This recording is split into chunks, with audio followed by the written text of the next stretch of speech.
Ride sharing giant Uber এবং অ্যালফাবেটের স্বায়ত্তশাসিত গাড়ি নির্মাতা প্রতিষ্ঠান ওয়াইমো ফিনিক্স শহরে তাদের দীর্ঘ ৩ বছরের রোবোট্যাক্সি পার্টনারশিপের ইতি টেনেছে। ফিনিক্সের উবার অ্যাপ থেকে ওয়াইমোর চালকবিহীন গাড়িগুলো সরিয়ে নেওয়ায় এই চুক্তি অবসানের বিষয়টি প্রকাশ্যে আসে, যা প্রযুক্তি ও পরিবহন খাতে নতুন প্রতিযোগিতার ইঙ্গিত দিচ্ছে। পাইলট প্রজেক্টের সমাপ্তি।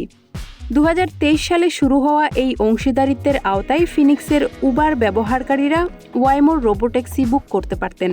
উবারের পক্ষ থেকে জানানো হয়েছে, ফিনিক্সে এটি একটি সীমিত পরিসরের পাইলট প্রজেক্ট ছিল, যা সফলভাবে সম্পন্ন হয়েছে।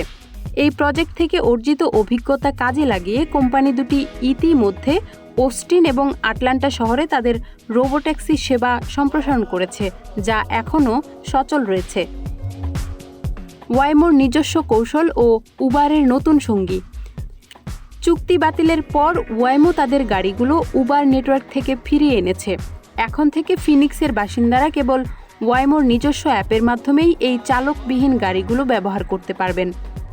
অন্যদিকে উবারও বসে নেই।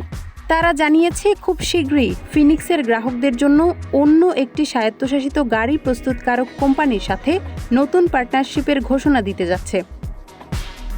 মুখোমুখি প্রতিযোগিতা।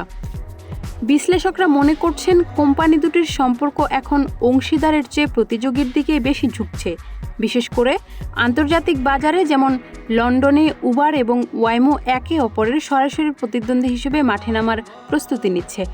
ওয়াইমো যেখানে তাদের সস্তা ওজাই রোবোট্যাক্সি বহর বাড়াচ্ছে, উবারও তখন অন্যান্য এভি কোম্পানির সাথে হাত মিলিয়ে নিজস্ব নেটওয়ার্ক শক্তিশালী করছে।